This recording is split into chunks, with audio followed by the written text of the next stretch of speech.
Assalamualaikum warahmatullahi wabarakatuh. Kembali lagi bersama saya Ilham Malapis Apris. Di video kali ini saya akan menjelaskan 3 hal. Yang pertama, apa sih Google I/O itu? Yang kedua, apa aja yang ada di Google I/O 2019? Dan yang ketiga, saya akan mengimplementasikan salah satu code labs yang ada di Google I/O 2019. Langsung saja. Yang pertama, apa sih Google I/O itu? Google I/O itu adalah konferensi pengembangan perangkat lunak tahunan yang diselenggarakan oleh Google di San Francisco, California. Google I/O menyediakan sesi mendalam teknik tinggi, difokuskan untuk membangun situs web, mobile, dan aplikasi yang digunakan untuk perusahaan dan teknologi web terbuka, seperti Android, Google Chrome, Chrome OS, Google API, Google Web Toolkit, App Engine, dan lain-lain. Google I/O itu tersendiri dimulai pada tahun 2008. I dan O yang ada pada Google I/O adalah input-output atau bisa juga bermakna innovation in the open. Google I/O 2014 diadakan di Moscone Center, San Francisco.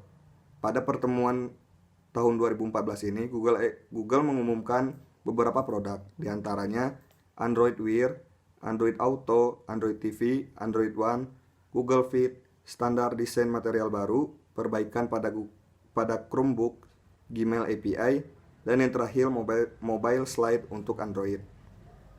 Di tahun 2019 ini, Google I/O melakukan beberapa updatean seperti yang pertama Google Keynote, yang kedua Developer Keynote, yang ketiga What's New in Android, yang keempat, What's New in Android Development Tools. Yang kelima, What's New in Android Architecture Components. Yang keenam, What's New in Constraint Layout. Yang ketujuh, What's New in Kotlin in Android. Yang kedelapan, What's New in Gaming at Google. Yang kesembilan, What's New in Android Machine Learning. Yang kesepuluh, Design Human-Centered AI Product. Yang kesebelas, Beyond Mobile. Yang ke-12, What's New in the Android OS User Interface. Yang ke-13, Deep Learning to Solve Challenging Problems. Yang ke-14, Michio Kaku on the Future of Humanity. Dan yang terakhir, Understand and Engage Your Top User with Dynamic Audience. Nah, dari updatean Google I/O tersebut, saya akan mereview 3 materi dari updatean Google I/O 2019 tersebut. Yang pertama yang akan saya review adalah What's New in Android Development Tools. Nah, untuk lebih lanjut nanti teman-teman bisa lihat di link yang saya taruh di description. Nah, setelah saya tonton video tersebut, saya mendapatkan inti seperti ini. Di What's New in Android Development Tools, mereka melakukan updatean terhadap Android Studio, yaitu Android Studio versi 3.5. Di versi 3.5 ini, mereka memberikan kualitas IDE yang tinggi, Android API, dan beberapa fitur Android lainnya.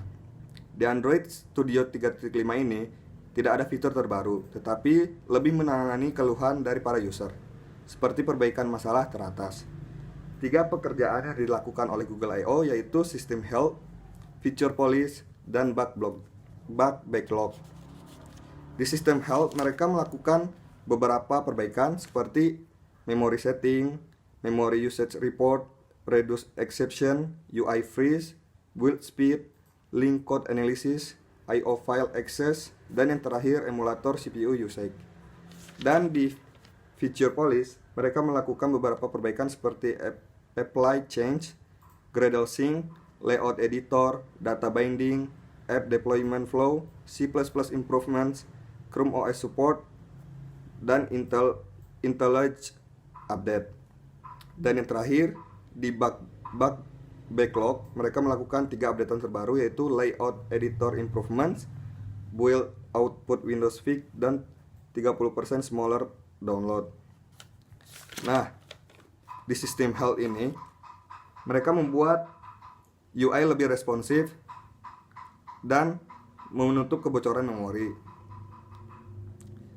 Seperti yang sudah saya bilang tadi, mereka ada memory setting. Sebelumnya di Android Studio 3.4, Android tersebut telah dipatok memorinya sebesar 1,2 GB untuk semua RAM.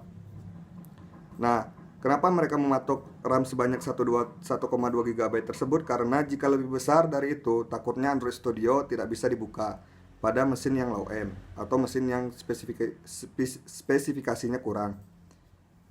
Dan jika lebih kecil, ditakutkan tidak bisa membuat project yang memakan memori besar. Maka mereka membuat memory setting. Kenapa? Jadi setiap perangkat yang memiliki memori terbatas dapat menggunakan Android Studio versi 3.5 ini. Jadi teman-teman bisa menyeting sebanyak apa memori yang akan teman-teman pakai di laptop teman-teman. Seperti teman-teman memiliki memori RAM laptop 4 GB, jadi teman-teman bisa setting mau sebanyak 2 GB atau 1 GB untuk menjalankan Android Studio. Nah, untuk menyeting memori ini teman-teman bisa langsung masuk ke file, setting, lalu nanti pilih di pilihan setting memori. Nah, yang paling keren dari updatean terbaru ini yaitu sebelumnya di Android 3.4 teman-teman harus mendownload Android Studio IDE version dan Android Gradle plugin itu secara bersamaan. Tetapi di versi 3.5 ini teman-teman bisa mengupdate Android Studio IDE version dan Android Gradle plugin ini secara terpisah. Oke, kita lanjut yang kedua, yaitu What's New in Gaming at Google. Menurut Tian Lim, game membutuhkan jangkauan. Semakin banyak orang yang dapat Anda jangkau, semakin banyak peluang untuk sukses. Di What's New in Gaming at Google ini, mereka melakukan beberapa peningkatan seperti Android dan Google Play dapat membantu menjangkau lebih banyak perangkat dan orang, membuat perbaikan pada manajemen memori dan kinerja multicore di Android Q, peningkatan pemadatan memori baru yang berarti game yang telah dibuat dapat tinggal lebih lama dan memiliki lebih banyak memori. Terus, mereka meluncurkan Android Frame Pacing API, di mana Android Frame Pacing API ini menghasilkan lentasi input yang lebih rendah dan frame rate yang lebih halus.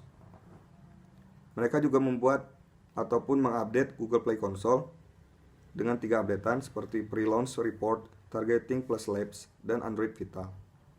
Beberapa updateannya seperti Pre-Registration Reward, Custom Store Listing, Google Play Instant, Streaming Link, Game Delivery, Developer Selected Peer Benchmarks, dan yang terakhir Breadth of Payment Option. Di sini mereka juga membahas tentang Google Cloud. Dengan tingkat jangkauan yang telah saya sampaikan tadi, maka muncullah kompleksitas, seperti mengelola game di berbagai wilayah, berbagai bahasa, dan zona waktu. Permainan lintas platform akan menjadi sangat vital. Kecepatan dan skala game akan tumbuh lebih cepat, dan yang terakhir, game bukanlah game lagi, tetapi ekosistem pemain, pengembangan konten, pemirsa atau audiens, dan lain-lain yang terlibat dalam game. Nah, dari kompleksitas yang muncul tadi, maka game developer butuh yang pertama globally reliable infrastructure, yang kedua cross platform flexibility, dan yang terakhir data and predictive insight. Dasar dari yang dilakukan oleh Google Cloud adalah infrastruktur dan jaringan globalnya. Tujuan Google Cloud adalah untuk memungkinkan semua orang menggunakan AI, dan ML. Dan yang ketiga yaitu understand and engage your top user with dynamic audience. Di sini mereka menjelaskan tentang Firebase. Firebase adalah backend as a service yang saat ini dimiliki oleh Google. Firebase ini merupakan solusi yang ditawarkan oleh Google untuk mempermudahkan pekerjaan mobile apps developer. Dengan adanya Firebase, apps developer bisa fokus mengembangkan aplikasi tanpa harus memberikan effort yang besar untuk urusan back-end. Beberapa fitur yang dimiliki oleh Firebase adalah sebagai berikut. Yang pertama, Firebase Analytics. Yang kedua, Firebase Cloud Messaging and Notification. Yang ketiga, Firebase Authentication. yang keempat Firebase Remote Config, yang kelima Firebase Real-Time Database, dan yang keenam Firebase Crash Reporting. Mereka juga menjelaskan tentang Google Analytics for Firebase Dashboard, connect Firebase Project to Google Analytics, di mana mesin lebih powerful dan lebih bisa ditindaklanjuti. Dan yang terakhir, Analytics for All Page. Mereka juga menjelaskan tentang Enhanced Filtering, yang mana Anda dapat memfilter laporan analitik Anda menggunakan kombinasi dimensi pengguna yang Anda kumpulkan. Lihat pengguna pada platform tertentu, perangkat tertentu, dan dalam satu filter. Dan yang kedua, Brand New Audience Builder. Yang ketiga, Analisis, di mana dengan fitur ini kita dapat menjelajahi data melalui agregasi dan visualisasi untuk menjawab pertanyaan yang kita miliki. Kita dapat membuat tampilan khusus untuk dengan cepat mengumpulkan insight pada kerja apps kita. Sementara pada saat yang sama memberikan kita akses ke data yang mendasarinya. Dapat menganalisa insight user dengan fleksibel pada project kita, exploration, segment overlap, dan funnel analysis. Dan yang terakhir, saya akan mengimplementasikan Code Labs dari Google I.O. 2019. Nah, seperti yang sudah saya bilang tadi, saya akan mengimplementasikan salah satu Code Labs dari Google I.O. 2018, yaitu Managing Android Device Without an App. Oke, langsung saja kita start. Di sini ada beberapa langkah. Untuk langkah pertama itu introduction-nya, teman-teman bisa baca sendiri di sini apa yang kita pelajari dan apa yang kita butuhkan. Oke, langsung saja kita masuk yang kedua, create Google Cloud Project. Di sini ada 4 step. Langsung saja step pertama, go to the Cloud Console. Ini sudah di sini. Lalu ke step yang kedua yaitu klik create project. Yang ketiga, enter your project name. Yang keempat, take note of the project ID. Oke, kita bikin project baru. Di sini, new enterprise code lab buat atau create. Nah, di yang keempat ini, take note of the project ID. You will need it in the next step. Oke, kita copy dulu ID project yang ada di sini untuk dilanjutkan di step berikutnya. Oke, kita copy. Lalu kita masuk ke step berikutnya, yaitu open the Quick Start Notebook. Untuk mengakses Android Management API, kamu akan menggunakan Quick Start Python Notebook yang dijalankan dengan Colab. Oke, klik link di bawah ini. Kita klik link di bawah ini. Di sini kita udah membuka linknya. Kita langsung saja ke step berikutnya, yaitu setup the API authentication. Di sini. Ini seperti yang tadi. Step 1, 2, dan 3 ini telah kita lakukan di sini. Maka step keempat yaitu copy project ID kita, lalu pastein ke sini, and then run the cell. Oke, kita jalankan selnya. Ini sama aja introduksinya sama yang di sini. Kita tunggu project ini selesai dijalankan. Setelah itu jalankan sel berikutnya tanpa memodifikasi codingan di dalamnya. Oke, tunggu dulu ini beres. Maka akan kita lanjutkan ke sel berikutnya. Atau mungkin kita langsung saja kedua-duanya. Nah, setelah ini beres dijalankan, maka akan keluar link. Kita tunggu dulu. Dan link tersebut akan memberikan kita kode authentication-nya. seperti yang terlihat di bawah ini. Maka kode ini nanti kita copy untuk dipastein di sel tersebut.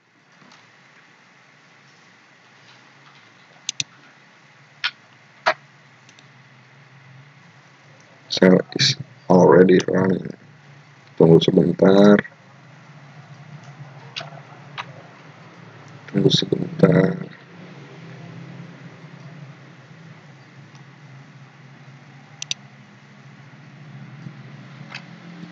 Nah, ini link untuk membuka tampilan seperti di bawah ini. Oke, kita langsung saja klik linknya. Pilih akun yang akan digunakan untuk Android Management API Samples. Saya gunakan akun saya sendiri. Lalu izinkan. Lalu kita mendapatkan kodenya. Oke, kita copy kodenya. Kita masukkan ke sini. Lalu enter. Dan authentication pun sukses. Step berikutnya adalah create an enterprise. To create an enterprise, run the next cell of the quick start notebook. Oke, kita jalankan sel ini. Lalu klik linknya untuk bisa tampilan seperti di bawah ini. Seperti ini ya. Oke, ini linknya tadi. Kita memulai saja. Nama bisnis yang akan saya gunakan Minang Jaya. Berikutnya nama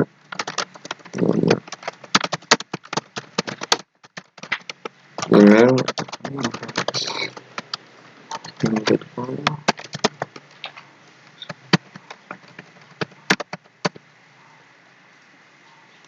dan konfirmasi.